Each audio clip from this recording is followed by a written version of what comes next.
أعوذ بالله من الشيطان الرجيم بسم الله الرحمن الرحيم amahoro y'Imana akomeze abane namwe bavandimwe mukomeje gukurikirana ino channel yacu yitwa Mauluna Ahlulbayt TV ikomeje gukurikirana urubyiruko rw'abayisilamu b'abashiya mu Rwanda ahantu hose hagiye hatandukanye. Rero nuko twabibamenyereje ejo bundi twavuganye n'abavandimwe bacu biga bataha tubakoresha ikiganiro, ariko ubu ngubu ko tudafite ubushobozi bwo kuganira n'abari kwiga babamo tubareba, tukaba dufite mugenzi wacu kuri telefone, reka tumuhe ikaze nawe twumve uko ameze aho yiga. Assalamu alaikum wa rahmatullahi wa barakatuh. Wa alaikum salam wa rahmatullahi wa barakatuh. Muvandimwe umeze ute? Neza nshimira alhamdulillah. Mwebwe? Turaho turashima Imana hano muri Kigali muri studio. Rero turaguhamagaye kugira utuvugishe utubwire ukuntu mumeze aho ngaho n'abana b'abayisilamu b'abashiya, ako mumeze ku kigo cyanyu. Wiga hehe? Murakoze, ndi niga mu majyepfo mu karere ka Huye muri kaminuza y'u Rwanda. Ongera kwijweho gatoya. Nari mvuze ngo niga mu majyepfo mu karere ka Huye muri kaminuza y'u Rwanda ishami ryaho rya Huye. Nitwa Ansarullah Ali, niga mu mwaka wa kabiri, niga ibijyanye n'ubuyobozi. Okay, wiga ibijyanye n'ubuyobozi. Ndumva uzaza ukatuyobora Ali. Ntacyo byaba bitwaye inshallah. Rero n'urubyiruko ngaho cyangwa n'abana b'abayisilamu b'abashiya aho ngaho mumeze ute? Hano abashiya bahari wenda nubwo atari benshi, ariko abahari tugerageza guhura tukaba igihe turuvaga tugasurana, tugapanga wenda niba ari doha utawasura tukapanga aho turi buze guhura tukayisoma. Just nyine urebye turahuza tugakora tukaganira bisanzwe nta kibazo. Aho ngaho ugeranyije mwaba muri na bangahe kuri icyo kigo mwaba mwigaho? Haracyarimo icyuho kuko turabashiya bonyine batanu, kuko ni bakeya muri kaminuza bigamo abantu barenze 1000. Kumva ko abashiya batanu bari bakeya ugeranyije n'izindi madhehebu zose zifiteho abanyamuryango, ariko twe turi bake ugeranyije n'izindi madhehebu.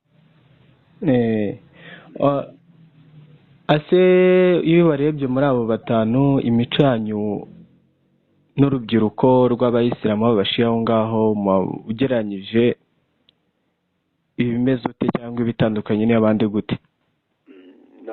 Nuvuga ngo iyo ugiye kureba, kubera ko mbere ntabwo twari tuziranye, ariko reka mbanze nashimire na groupe mwakoze ya WhatsApp yagerageje kuduhuza turamenyana, ko hari n'uwo wasanga muhurira ku zindi activity ariko utazi ko ari umushiya nawe atazi ko uri umushiya. Ariko bitewe wenda n'imyitwarire n'ikijyanye n'imyitwarire cyo umuntu agerageza kwitwara bitandukanye kugira ngo agaragaze itandukaniro hagati y'umushiya n'undi muntu wo mu yindi madhehebu. Nk'urugero wenda nko mu bijyanye n'imyitwarire isanzwe hano mu kigo, usanga abandi bayisilamu bari aho, niba ari kwijuma bakajya gusari, niba ari ibiki nyine usanga bafite ukuntu baparticipa biri hejuru kuko bo aba ari benshi. Ariko nkatwe kubera ko tuba turi bake kandi dukeneye tudashaka ko tuzima, ugerageza kwitwara bitandukanye n'uko abandi bitwara, kugira ngo ariko nanone utitwaye bitandukanye ngo witware nabi, ariko ukagerageza kugaragaza itandukaniro hagati yawe n'abandi bantu mu yindi madhehebu. Ku bikorwa bya ibada aho ngaho twavuga ko bimeze gute? Nuvuga ngo ndabigusobanura mu buryo bubiri. Uburyo bwa mbere ndasobanura mbere y'uko tumenyana n'ubu ngubu aho tumaze kumenyanira. Yego. Nuvuga ngo mbere twe twamenyana wasanga buri muntu ari ukugenda ku musigiti w'abawahabi tugasari bisanzwe, ariko ukaza kugerageza nyine guhindura uburyo usangamo kugira ngo ugaragaze nanone ko abo bantu bahari, wenda ugeze niba hari n'undi mushiya nawe waje gusari abone ko undi mugenzi we wenda mube mwahuza, ariko bikaba iby'ubusa kubera ko biba bigoye kugira ngo abantu bamenyane.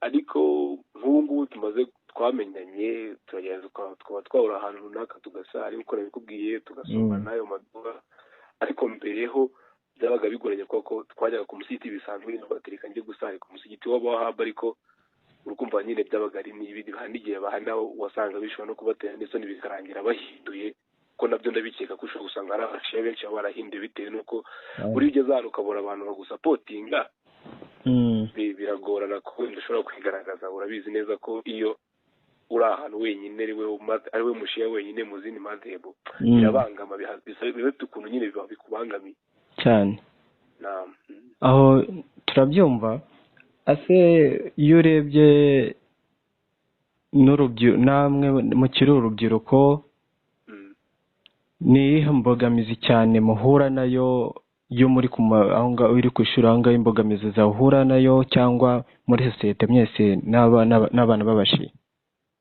ni ukuvuga ngo ubundi imbogamizi isa nkaho iba iri hejuru isumba izindi zose ni ikintu kijyanye no kutisanzura urukumva no kutisanzura kubera ko buriya iyo wenda dufate nk'urugero niba nko mu ishuri harimo abayisilamu wenda nka batanu no muri abo batanu ukaba urimo ari we wenyine w'umushiya abandi bose ari abasuni ari abawahabi iyo bavuze ngo abayisilamu ntibahaguruke hari n'igihe mushobora guhaguruka wa musuni cyangwa se wa muhaba akaba ashobora kuvuga ngo uriya ntabwo ari umuyisilamu ni umushiya urukumva ibyo nabyo bigahita bigaragara ko nyine ikintu cy'ubwisanzure noneho byageranye mugasanga hari n'abahinduye kubera icyo kintu ugasanga umuntu yamaze kwihakana ubushiya yabuvuyemo ajya kujoyininga nyine izo madhehebu ziba zitangaho zifite sapoti ziri hejuru kubera ko we bimutera isoni bimutera ipfunwe tu nicyo kintu cya mbere icya kabiri kiza guhurana n'ubumenyi sasa noneho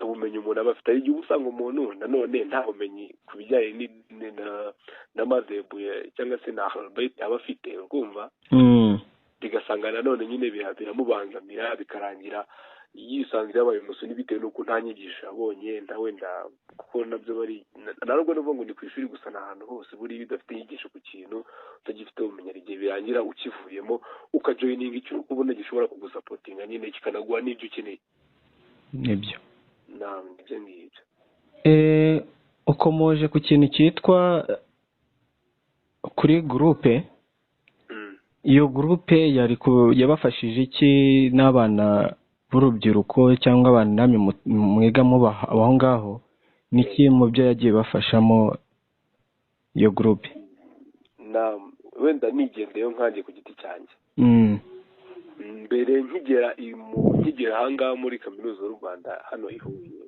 numvaga ko ari njye mushiya nyine uhaba numvaga ko ari njye mushiya nyine uhaba nka rimwe na rimwe nza no kwegera n'umubyeyi muraba ati mu karere ka Huye nta mushiya mwamuzanye utuyeyo basi muvugishe numve niba aho hafi wenda hari ahantu haba hari umusigiti yampaye nimero z'abantu babiri urukumva nza kuza kubavugisha ariko nabo numva ntabwo bari kuboneka cyane rimwe na rimwe bakaba barashobora no kubwira ngo duhuka basaba guhura bakabikwemera ariko bikaza kujya nyuma akakubwira ko babonye izindi gahunda urukumva biza kujya nyuma nyine mbona ko ushobora kuba ari njye mushiya nyine uri aho ngaho kumva ariko iriya gurupe ari nyigarutseho ikintu yafashije cyane ni nacyo nyishimira yatumye nyine menya ko hari abandi bashiya biga hano atari njye nyine uhari hari nabo nsanzwe mpura nabo tuziranye gutyo bisanzwe kuko ntazi ko ari umushiya nawe atazi ko ndi umushiya yumva nyine ko uri umuyisilamu bisanzwe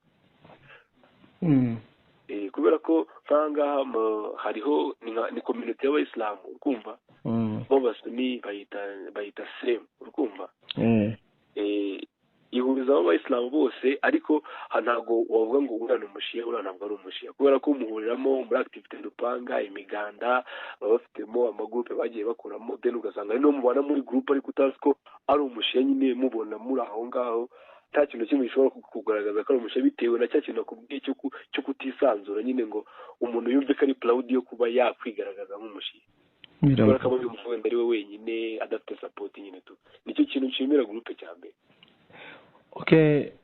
ubu ku kindi kibazo twakubaza bwa nyuma tujya mu gusoza kugira ngo nawe ukomeze mu bindi bintu wari urimo